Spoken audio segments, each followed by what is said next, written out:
Bonjour tout le monde. Good morning, everyone. This is a truly historic week as Canada hosts grassroots leaders and advocates from around the world at the Women Deliver Global Conference here in Vancouver. Our government promised to put gender equality at the heart of everything we do. And this summit is another chance to keep creating meaningful progress on women's empowerment. Globally and here at home, we're seeing a pushback against women's rights, whether it's attacks on a woman's fundamental right to choose or violence against Indigenous women and girls. The moment for Canadian leadership is now, and we're stepping up. But there is no silver bullet on gender equality. We need to take action on a whole range of issues if we're going to change the status quo. This week, our government is announcing new steps forward on everything from funding for women's organizations and women's health to support for entrepreneurs and members of LGBTQ2 communities. Dimanche dernier, la ministre Monsef a annoncé des nouveaux partenariats de financement de contrepartie pour les organismes canadiens menés par des femmes. La ministre a aussi annoncé que notre gouvernement compte investir dans le Fonds pour l'égalité pour faire avancer l'égalité des sexes. On a déjà réalisé des progrès importants à cet égard, que ce soit avec notre stratégie pour mettre fin à la violence fondée sur le sexe ou avec notre loi sur l'équité salariale. Yesterday marked another important and long overdue step towards justice for Indigenous women in Canada.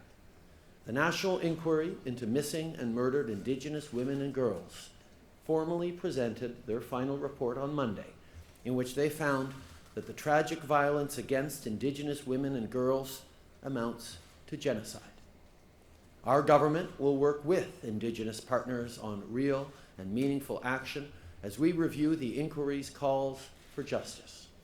Of course, as Canadians, we know that we cannot turn inwards and ignore the struggles of women beyond our borders. Just a few minutes ago, I announced that Canada will increase our investment to $1.4 billion annually to support women and girls' health globally, positioning us as a leading donor worldwide on comprehensive sexual and reproductive health rights. L'annonce d'aujourd'hui témoigne de notre engagement à investir dans la santé sexuelle et reproductive des femmes et dans la santé des mères et des nouveau-nés et des enfants. Certains politiciens pensent qu'on ne peut pas faire tout ça en même temps, mais notre gouvernement est heureux de démontrer le contraire. Over the next few days, we'll be announcing what else our government is doing to advance gender equality and make a real difference in people's lives, from entrepreneurs across the country to women right here in Vancouver. Again, I want to thank everyone who has come to Women Deliver to share their expertise and their ideas.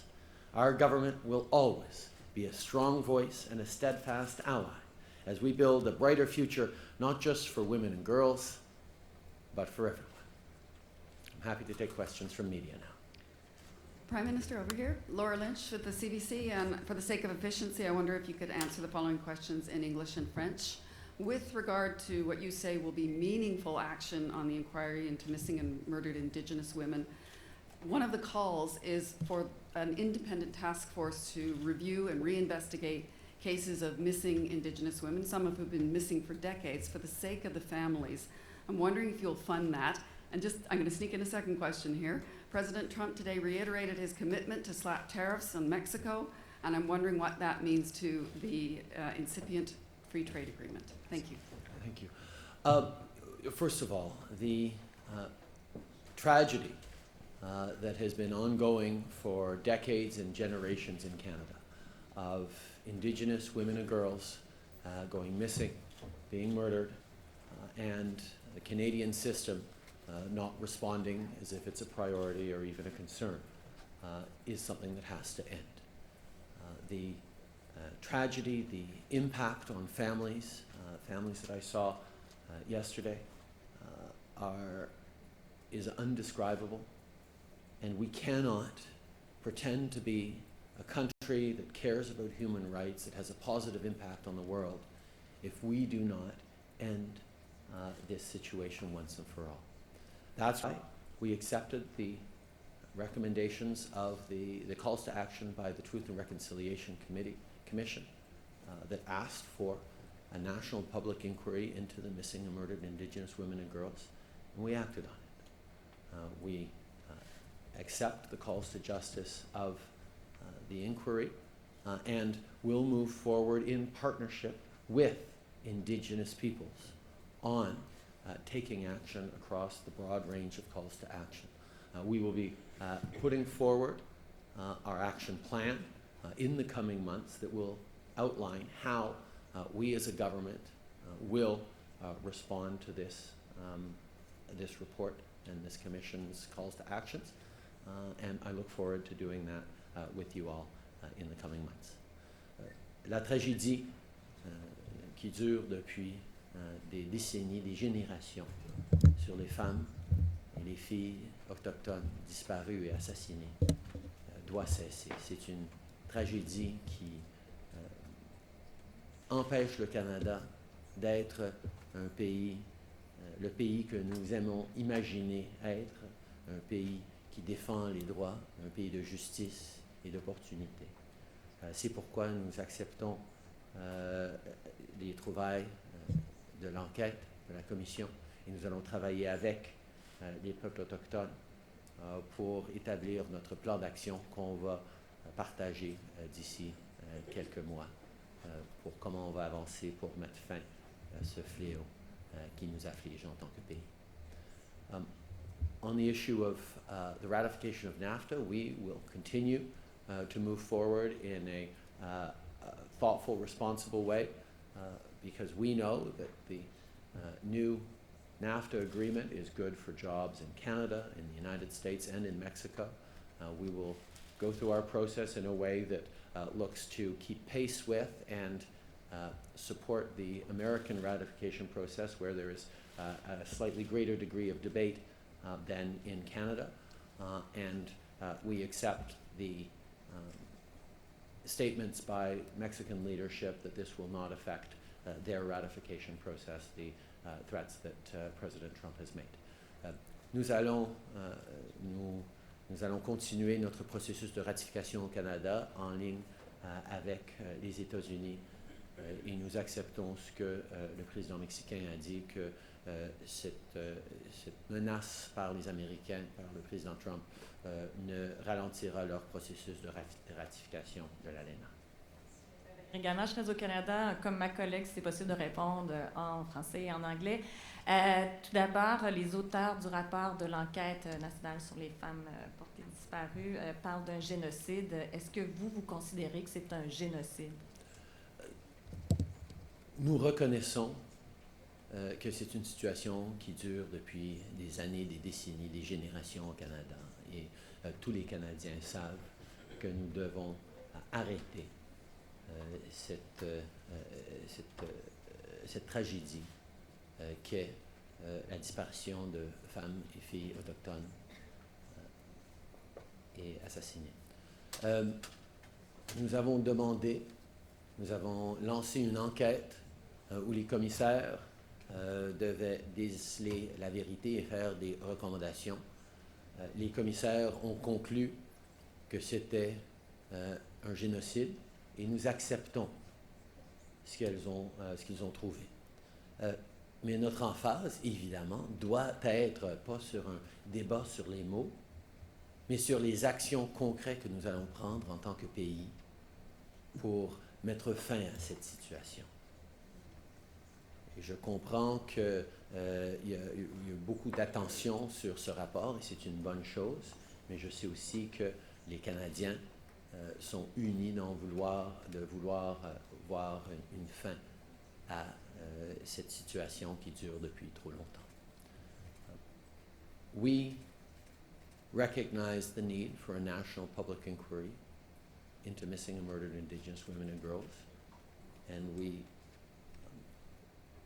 have commissioners who came back with findings of fact and with calls to action.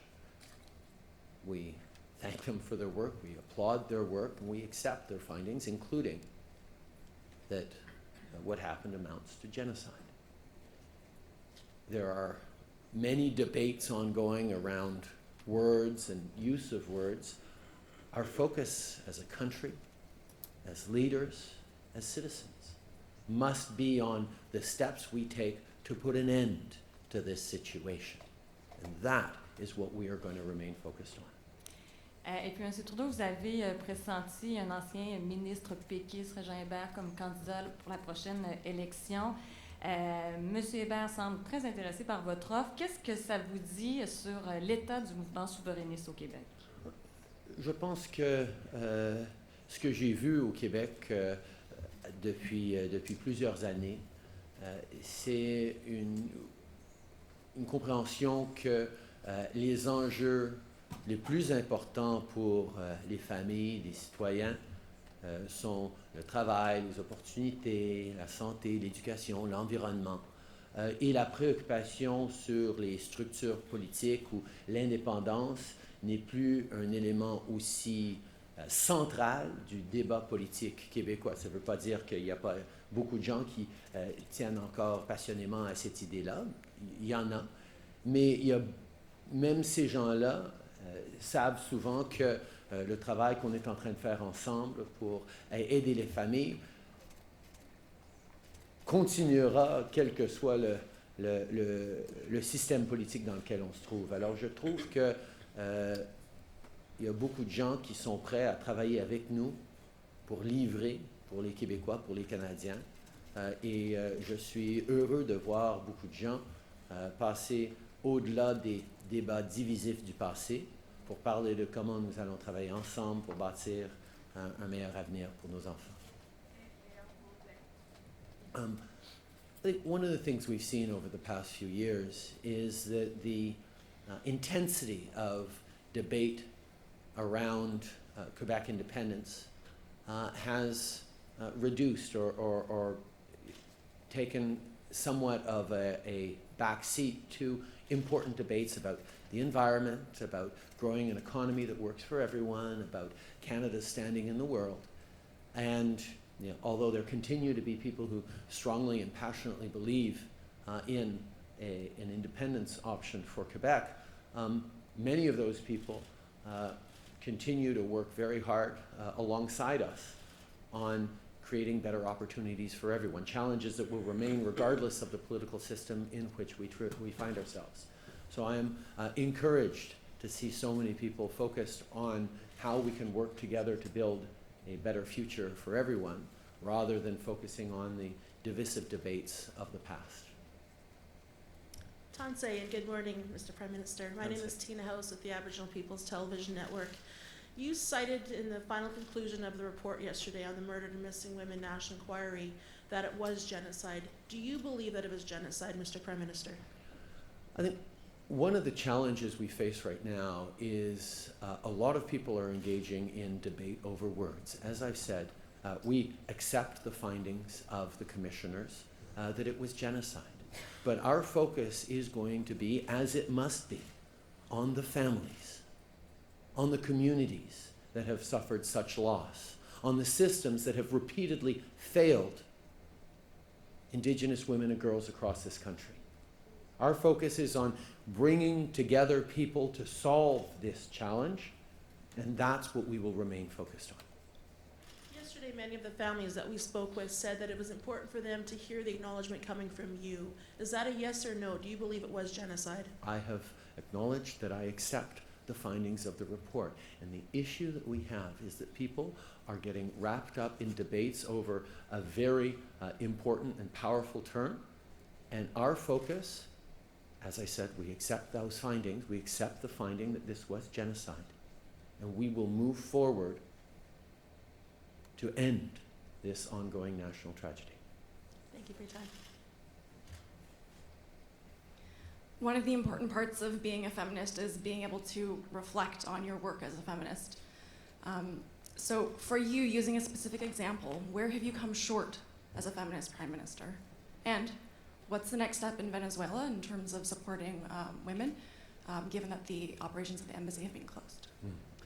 I think absolutely the reflection on being a feminist is always trying to look for where we do better. And one of the things that was a surprise and dismaying to me, even as we were moving forward with a gender-balanced cabinet, for example, with a strong feminist international development agenda, as we're moving forward in so many ways to close gaps, recognizing when a report came out a couple of years ago that Canada is way down the list on pay equity, that despite the work that we've been doing over the past few years, Canada is not a global leader when it comes to making sure that women and men get paid the same amounts for work of equal value.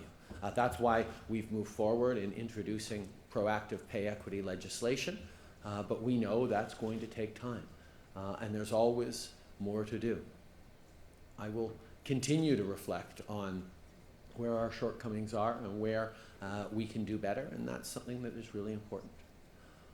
On the matter of Venezuela, we continue to be extremely concerned about the deteriorating human rights situation and the distancing from democracy that continues under the Maduro regime. That's why we support the interim presidency of Juan Guaido, who is recognized under the Venezuelan constitution as the interim president who is charged with holding new elections as soon as possible. We continue to work with our partners in the region as a member of the Lima Group and continue to advocate for transition to democracy so that we can restore opportunities and peace and stability to the Venezuelan people. In regards to the embassy, we are dismayed by the obligation to close the Canadian embassy, but the Maduro regime was not renewing the visas of the Canadian diplomats there. We recalled the ambassador some time ago. But we will continue to work with international organizations, with NGOs, with our allies to try and make sure we are fighting for safety and opportunity for people in Venezuela, particularly women. But we will not get to a good place until Venezuela has a transition out of this murderous dictatorial regime of Nicolas Maduro. Hi, Canadian Press. The inquiry made 231 recommendations that they all said were all essential. Which ones do you see as most doable in the immediate future? And a second question, Mike Pompeo has had some sharp words for China on the anniversary of Tiananmen Square. Excuse me. Canada hasn't said anything on the subject. What's your view on the incident's place in history? First of all, we recognize all calls to action are important and calls for justice are important, and we will work with Indigenous communities and leadership on establishing our plan to move forward and to respond to them in partnership with Indigenous peoples. We will be establishing that plan in the coming weeks, and we will have more to say once we've figured out ourselves what path forward is right for Canadians, and do that with Indigenous peoples. In regards to China, I know Foreign Minister Chrystia Freeland will be putting out a statement shortly, if it's not already out, marking the 30th anniversary of the Tiananmen Square massacre.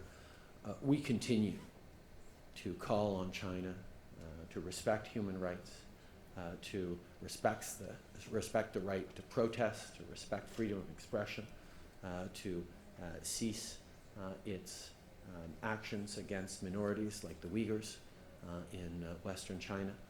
We have real concerns about China's behavior in regards to human rights, and will continue to advocate both directly with Chinese leadership, as I have every time I have sat down with them, and indirectly with our allies, call for better respect of human rights on this anniversary and every day going forward. Je sais que la ministre Freeland va émettre un communiqué formel d'ici très peu au sujet de ce 30e anniversaire du massacre à Tiananmen Square. Mais nous allons continuer de mettre de la pression sur la Chine, de respecter les droits de la personne, de respecter le droit de manifester, les droits de liberté d'expression, de liberté de religion.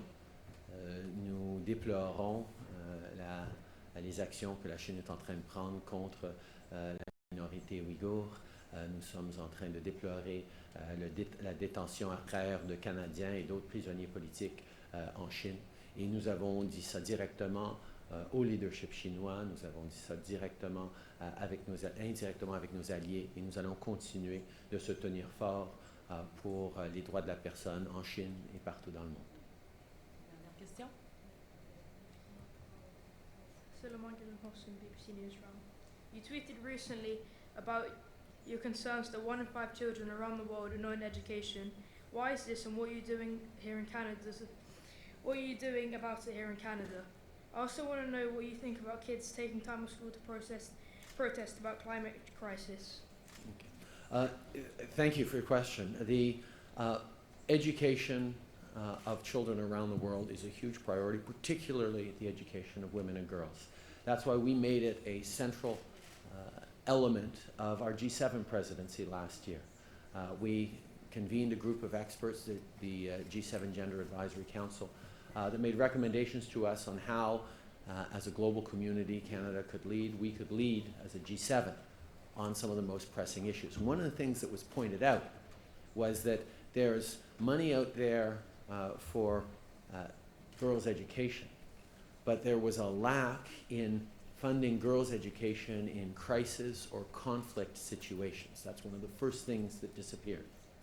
So working with our allies and our partners and the World Bank, we collected close to $4 billion directly for women and for girls' education in conflict and crisis situations around the world. That is making a huge difference already and will continue to, because we know that when we ensure education for women and girls, we create opportunities for entire communities. We create peace and stability. It is a fundamental building block of not just a better society, but indeed a better world. And we're going to continue to do that. But of course, one of the announcements that we made today highlights that we understand that before we can even talk about girls' education, we have to talk about sexual reproductive health rights. We need to talk about maternal, newborn, child health. And those are the things that Canada is stepping up. While other countries are stepping back on their investments and playing politics with it, Canada is stepping up. We understand that investing in maternal, newborn, and child health and in reproductive health rights and services are essential to moving forward in a holistic way that respects women and empowers them to build a better future for themselves, their kids, their family, their community. That's why we're going to continue to be investing in Canada and around the world on respecting women's rights, even as others step away from it. On climate, Canadians recognize the impact of climate change to a greater degree than we ever have. The wildfires going on right now in northern Alberta, the wildfire season that's upon us that we've seen here in BC for 2 very difficult years. The floods we saw across the country this spring, like past springs. We are seeing an increase in droughts, an increase in tornadoes in the Ottawa area just a couple of days ago, increased hurricanes in our southern neighbors. Extreme weather events are extraordinarily expensive for Canadians, for their communities, for our economy. We need to be taking real action to prevent climate change. That's why we're moving forward on a price on pollution right across the country, despite the fact that conservative politicians are trying to push back against that. We will continue to move forward on fighting climate change. We're moving forward on protecting our marine areas and land-based areas to meet and surpass our global targets. We're moving forward on Historic Oceans Protection Plan, which involved investments in the Canadian Coast Guard, historic investments in renewal of the fleet that I made just a few weeks ago here in Vancouver. We're going to continue to move forward towards the economy of the future as we invest in renewable resources, invest in new technology, encourage the way we develop and use our natural resources to be cleaner and more responsible and safer, in a way that makes sure at the center of everything, this transition towards a cleaner economy is affordable for regular Canadians. We know that the extreme weather events coming are unaffordable for Canadians and for our society. That's why we need to act. We need to act in a way that puts more money in the pockets of Canadians, and that's exactly what we're doing with the climate incentive, with the support we're giving to families in places where conservative politicians are not moving forward on putting a price on pollution. We will do that in a way that makes it affordable for Canadians. Merci beaucoup tout le monde. Thank you very much.